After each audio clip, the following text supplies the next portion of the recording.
পাঁচ ওয়াক্ত নামাজের আজানের সুর আর শোনা যাবে না মসজিদের মিনারে।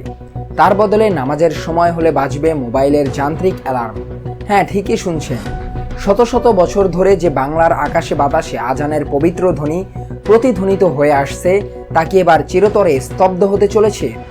খোদ সরকারের উচ্চপদস্থ মন্ত্রী এবং শীর্ষ নেতার মুখ থেকে যখন এমন হুঁশিয়ারি আসে, তখন প্রশ্ন জাগে, এটা কি কেবলই শব্দ দূষণ রোধের প্রশাসনিক চেষ্টা, নাকি এর আড়ালে লুকিয়ে আছে ভয়ঙ্কর কোনো রাজনৈতিক মেরুকরণের নীল নকশা? শুধু আজানই নয়, ইমাম, মুয়াজ্জিন এবং পুরোহিতদের বহু বছরের সরকারি ভাতাও এক ঝটকায় বন্ধের ঘোষণা দেওয়া হয়েছে। ক্ষমতার পালাবদলের পর সম্প্রীতির এই বাংলাকে এক অচেনা এবং অসহিষ্ণু পথে হাঁটছে। আজকের ভিডিওতে আমরা কোনো আবেগ দিয়ে নয়, একদম পর্দার পেছনের আসল রাজনৈতিক সমীকরণ এবং সর্বশেষ তথ্য নিয়ে সম্পূর্ণ বিশ্লেষণ করব। ভিডিওটি শেষ পর্যন্ত না দেখলে ওপার বাংলার রাজনীতির এই ভয়ঙ্কর চালটি আপনি কিছুতেই বুঝতে পারবেন না। আর আপনি যদি এই চ্যানেলে নতুন হন, তবে এখনই সাবস্ক্রাইব করে রাখুন দেশ বিদেশের সব ব্রেকিং নিউজ এবং বিশ্লেষণের জন্য। ঘটনার সূত্রপাত পশ্চিমবঙ্গের রাজনৈতিক পট পরিবর্তনের পর থেকে। অতি সম্প্রতি রাজ্যের নারী ও শিশু কল্যাণ মন্ত্রী অগ্নিমিত্রা পাল এক বিস্ফোরক ঘোষণা দিয়েছেন। তিনি পরিষ্কার জানিয়েছেন, আগামী মাস থেকে ধর্মীয় পরিচয়ের ভিত্তিতে দেওয়া সমস্ত সরকারি ভাতা এবং সহায়তামূলক প্রকল্প পুরোপুরি বন্ধ হতে চলেছে। তথ্য ও সংস্কৃতি দপ্তর এবং সংখ্যালঘু বিষয়ক ও মাদ্রাসা শিক্ষা দপ্তরের অধীনে এতদিন ধরে যেসব আর্থিক অনুদান দেওয়া হতো, তার সবকটির ওপর নিষেধাজ্ঞা জারি করা হচ্ছে।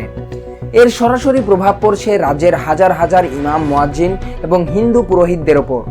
আপনারা জানেন, পূর্বে এই ভাতার পরিমাণ ছিল 1500 টাকা, যা পরবর্তীতে বাড়িয়ে 2000 টাকা করা হয়েছিল। বিরোধীরা বরাবরই একে ভোট ব্যাংকের রাজনীতি বলে কটাক্ষ করে এসেছে, কিন্তু বাস্তব চিত্রটা কি? গ্রামীণ এলাকার একজন সাধারণ ইমাম বা পুরোহিত যিনি দিনরাত ধর্মীয় উপাসনালয়ের দেখভাল করেন, তাদের কাছে এই সামান্য টাকাটা ছিল জীবন ধারণের একটা বড় ভরসা। হঠাৎ করে কোনো বিকল্প ব্যবস্থা না করে এই অনুদান বন্ধ করে দেওয়ায় হাজার হাজার পরিবার এখন চরম অর্থনৈতিক অনিশ্চয়তার মুখে পড়েছে। ভাতার বিষয়টি যদি অর্থনৈতিক বা প্রশাসনিক কূটনীতিও হয়, তবে আজানের ওপর নিষেধাজ্ঞার এই সরাসরি হুঁশিয়ারি কোটি কোটি মানুষের ধর্মীয় স্বাধীনতায় এক চরম কুঠারাঘাত। বিধানসভার বিরোধী দলনেতা ও বিজেপি শীর্ষ নেতা শুভেন্দু অধিকারী প্রকাশ্য গণমাধ্যমের সামনে দাঁড়িয়ে অত্যন্ত দাম্ভিকতার সাথে এমন একটি মন্তব্য করেছেন, যা এই মুহূর্তে সমগ্র রাজ্য তো বটেই, পুরো উপমহাদেশে তীব্র বিতর্কের ঝড় তুলেছে। তিনি সাফ জানিয়ে দিয়েছেন, আমি মোবাইলে অ্যাপ বের করে দেব, 5 টাইমের আজানের অ্যালার্ম ওখানেই বাজবে, চঙ্গে আর আওয়াজ দিতে হবে না। আসুন আবেগ সরিয়ে রেখে একজন নিরপেক্ষ সাংবাদিক হিসেবে তথ্য আর আইন দিয়ে এই বক্তব্যকে একটু ঠান্ডা মাথায় বিশ্লেষণ করি। একজন প্রথম সারির রাজনীতিবিদের মুখে এমন অবৈজ্ঞানিক ও দায়িত্বজ্ঞানহীন বক্তব্য কতটা যুক্তিসঙ্গত? শুভেন্দু অধিকারী হয়তো ভুলে গেছেন, আজান কোনো সাধারণ মেলা বা সভার মাইকিং নয়। এটি মুসলিম সম্প্রদায়ের প্রতিদিনের ইবাদতের এক পবিত্র ও অবিচ্ছেদ্য অংশ। 1500 বছর ধরে চলা এই ধর্মীয় ঐতিহ্যকে কি একটা যান্ত্রিক মোবাইল অ্যাপ দিয়ে প্রতিস্থাপন করা সম্ভব? মোবাইল ফোনের কৃত্রিম টুংটাং শব্দ আর মসজিদের মিনার থেকে ভেসে আসা মুয়াজ্জিনের সুমধুর কণ্ঠকে এক করে দেওয়ার এই সংকীর্ণ মানসিকতা চরম অবমাননাকর। অনলাইন ও আন্তর্জাতিক গণমাধ্যমের দিকে তাকালে আপনারা দেখতে পারেন, এই বক্তব্যের পর ভারতের আইনি ও মানবাধিকার বিশেষজ্ঞরা তীব্র প্রতিক্রিয়া জানিয়েছেন।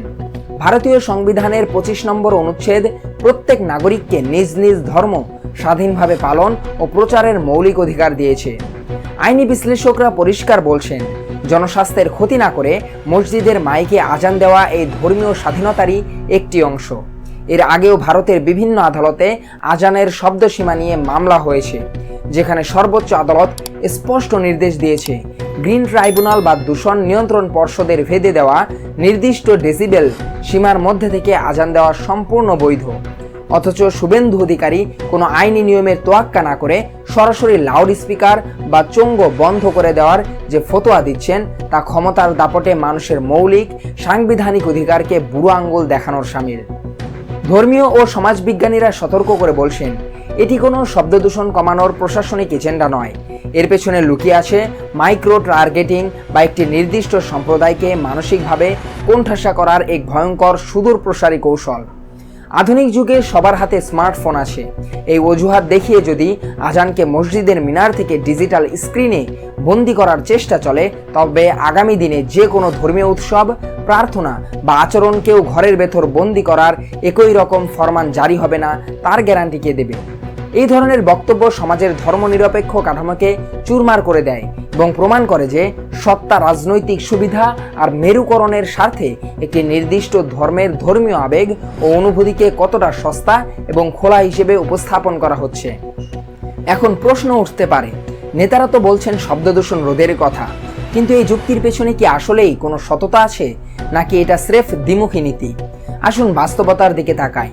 পশ্চিমবঙ্গে বহু বছর ধরে দুর্গাপূজা, কালী পূজা, সরস্বতী পূজা বা অন্যান্য ধর্মীয় উৎসব লেগেই থাকে। উৎসবের দিনগুলোতে সারা রাত ধরে রাস্তার মোড়ে মোড়ে বিশাল প্যান্ডেল করে ডিজে বক্স বাজিয়ে উচ্চস্বরে গান চালানো হয়। তখন কিন্তু প্রশাসনের তরফ থেকে শব্দ দূষণের এই কঠোর আইন বা তৎপরতা দেখা যায় না। পূজার সময় মাইক বাজানো বা রাস্তা আটকে মেলা হলে কারো কোনো আপত্তি থাকে না এবং থাকা উচিত নয়, কারণ এটা উৎসবের অংশ। কিন্তু আপত্তিটা তখনই তৈরি হয় যখন দিনে মাত্র 5 বার এবং প্রতিবার মাত্র 2 থেকে 3 মিনিটের একটি আজানকে মারাত্মক শব্দ দূষণ হিসেবে চিহ্নিত করার চেষ্টা করা হয়। সবচেয়ে আশার কথা হলো, বাংলার সাধারণ হিন্দু জনগণ কিন্তু কখনোই এই আজানের বিরুদ্ধে ছিলেন না।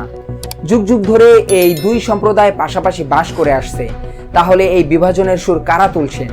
পরিষ্কার উত্তর, যারা ধর্মকে ঢাল বানিয়ে নিজেদের রাজনৈতিক আখেরে গোছাতে চান। অনলাইন মিডিয়া এবং জাতীয় স্তরের রাজনৈতিক সাময়িকীগুলোর সর্বশেষ সমীক্ষা বলছে, এই ধরনের আগ্রাসী কৌশলের পেছনে রয়েছে একটি নিখুঁত রাজনৈতিক সমীকরণ। সমীকরণটি হলো, ইসলামের বিরুদ্ধে কিংবা মুসলমানদের ধর্মীয় রীতিনীতির বিরুদ্ধে যত বেশি কড়া এবং আক্রমণাত্মক পদক্ষেপ দেখানো যাবে, কট্টরপন্থী হিন্দু ভোট ব্যাংকে তত বেশি এক সাতার নিচে ধরে রাখা সম্ভব হবে। আজান বন্ধের চেষ্টা, ধর্মীয় ভাতা বাতিলের সিদ্ধান্ত কিংবা উৎসবের ওপর প্রশাসনিক কড়াকড়ি, এগুলো কোনো বিচ্ছিন্ন ঘটনা নয়, বরং এগুলো হলো বহুত্ববাদী ভারতের ধর্মনিরপেক্ষ কাঠামোর মূলে আঘাত করে সংখ্যাগরিষ্ঠের আবেগকে পুঁজি করার এক পরিকল্পিত রাজনৈতিক প্রজেক্ট। কিন্তু ইতিহাসের চাকা সাক্ষী দেয়, বিভাজনের এই রাজনীতি সাময়িকভাবে ভোটের বাক্সে জোয়ার আনলেও দীর্ঘমেয়াদে তা পুরো একটি রাজ্যের সামাজিক ও অর্থনৈতিক মেরুদণ্ডকে চুরমার করে দেয়। পশ্চিমবঙ্গের হাজার বছরের ইতিহাস হলো সম্প্রীতি আর সংস্কৃতির ইতিহাস। সেই বাংলায় আজান বন্ধের এই হুমকি কিংবা ধর্মীয় ভিত্তিতে ভাতা বন্ধের সিদ্ধান্ত কি আসলেই কোনো প্রশাসনিক সংস্কার, নাকি ক্ষমতার মসনদে টিকিয়ে রাখার এক নোংরা রাজনৈতিক খেলা? দর্শক, এই পুরো পরিস্থিতি নিয়ে আপনার ব্যক্তিগত মতামত কি? শুভেন্দু অধিকারীর এই মোবাইল অ্যাপ তত্ত্বকে আপনি কিভাবে দেখছেন? আপনার মূল্যবান মতামত অবশ্যই নিচে কমেন্ট বক্সে লিখে জানাবেন। আপনাদের প্রতিটি মন্তব্য আমাদের কাছে অত্যন্ত গুরুত্বপূর্ণ। আজকের মতো নিউজ অ্যানালাইসিস এখানেই শেষ করছি। ওপার বাংলা ও এপার বাংলার এমন সব গুরুত্বপূর্ণ খবরের পেছনের আসল সত্য জানতে এবং নির্ভীক সাংবাদিকতার পাশে থাকতে আমাদের চ্যানেলটি এখনই সাবস্ক্রাইব করে সঙ্গেই থাকুন। ভিডিওটি ভালো লাগলে লাইক দিন এবং শেয়ার করে অন্যদেরও এই সত্য বিশ্লেষণটি দেখার সুযোগ করে দিন। দেখা হচ্ছে পরবর্তী কোনো ভিডিওতে নতুন কোনো খবরের ভেতরের খবর নিয়ে। ততক্ষণ ভালো থাকুন, সুস্থ থাকুন। আল্লাহ হাফেজ।